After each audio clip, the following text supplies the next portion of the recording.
로마서 4장 6절 일한 것이 없이 하나님께 의로 여기심을 받는 사람의 복에 대하여 다윗이 말한 바 7절 불법이 사함을 받고 죄가 가리어짐을 받는 사람들은 복이 있고 8절 주께서 그 죄를 인정하지 아니하실 사람은 복이 있도다 한가 같으니라. 6절 맨 처음에 일한 것도 없다는 건 뭘 의미하는 거죠? 아무 일도 안 하고 가만히 있는데 하나님께서 의롭다 하셨다는 말은 아니겠죠. 공의로우신 하나님께서 그러실 리는 없을 것 아니겠습니까?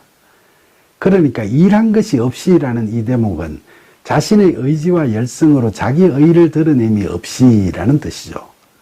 그리고 바울은 하나님께 의로 여기심을 받은 사람의 복에 대해서 다윗을 예로 삼아서 이야기하겠다면서 7절과 8절에서 다윗의 교훈을 담은 시편 32편 1절과 2절 말씀을 인용하고 있습니다. 시편 32편 1절에서 다윗은 허물의 사함을 받고 자신의 죄가 가려진 사람은 복이 있도다라고 이야기하고 2절에서 마음에 간사함이 없고 여호와께 정죄를 당하지 아니하는 자는 복이 있도다라고 이야기하고 있죠.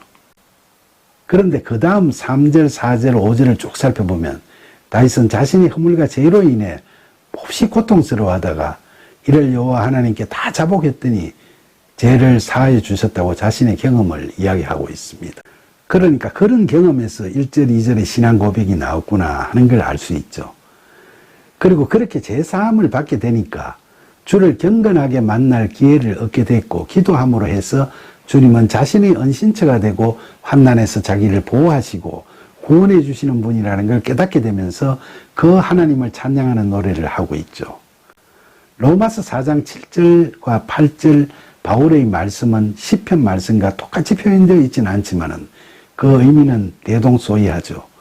다윗이 예수님과 같은 중보자를 생각하지 않고 직접 하나님과 만나 구원을 받게 되었다고 노래하는 점이 바울의 이야기와 다르다고 볼 수 있지만 회개해서 제사함을 받고 믿음으로 기도함으로써 구원을 얻었다는 고백은 복음에서 이야기하는 바와 같이 행위가 아닌 믿음으로 구원받았다는 내용과 같다고 생각할 수 있죠.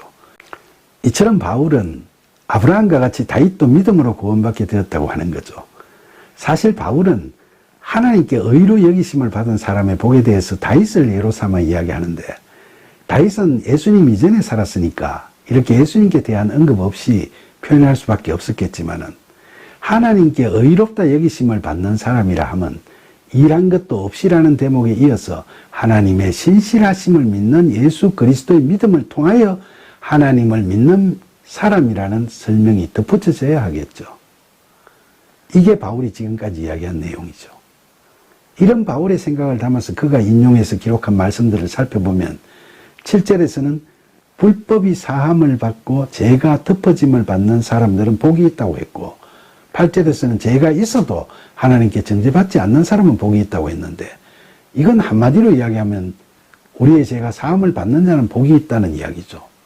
바로 속죄의 이야기인 거죠. 그런데 속죄는 누가 하는 겁니까? 속죄는 하나님께서 하시는 거죠. 하나님과 우리 사이에 있는 우리의 죄를 사해 주시는 건 하나님께서 하시는 겁니다. 하나님의 아들이신 예수님의 십자가 죽음은 역사적으로 실제의 사건이었고 종교적으로도 엄청난 사건이었죠.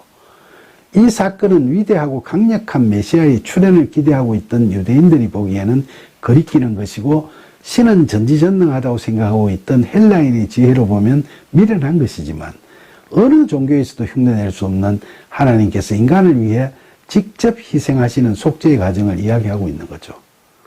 하나님께서는 죄인된 우리와의 화해와 관계회복을 작정하시고 그런 하나님의 의를 우리에게 계시하시고 중보자 예수 그리스도를 통해서 이처럼 실행에 옮기셨죠. 구원을 위한 하나님의 신실하심에 대해 순종으로 십자가 죽음까지도 감수하신 예수님의 믿음을 통해서 우리는 그리스도 안에 거하는 인크라이스트, 즉 예수님과 동행하는 삶을 살 수 있게 되고 여기서 그리스도의 영의 이끄심을 따라 하나님의 얼굴을 뵙고 하나님의 사랑을 경험하고 그 사랑을 참여하게 되죠. 하나님께서는 우리의 죄를 사해 주시기 위해 독생자를 한 인간으로 이 땅에 보내시고 인간의 실존적 삶에 참여토록 하시면서 예수님께 우리의 모든 죄와 세상의 고통을 다 떠맡으시도록 하셨다는 건 너무나도 큰 상징적 의미를 가지고 있죠.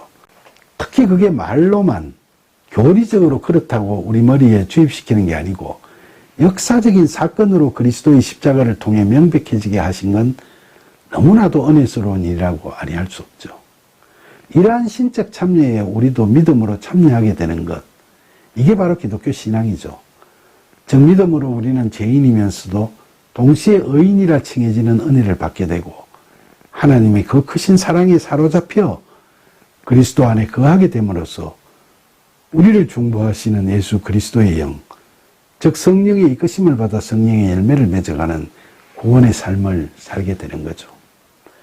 누구든지 그리스도 안에 있으면 새로운 피조물이라 이전 것은 지나갔으니 보라 새 것이 되었도다라는 고린도후서 5장 17절에 바울의 선언이 실현되는 것, 그것이 바로 우리 그리스도인들이 누리는 구원의 복인 겁니다.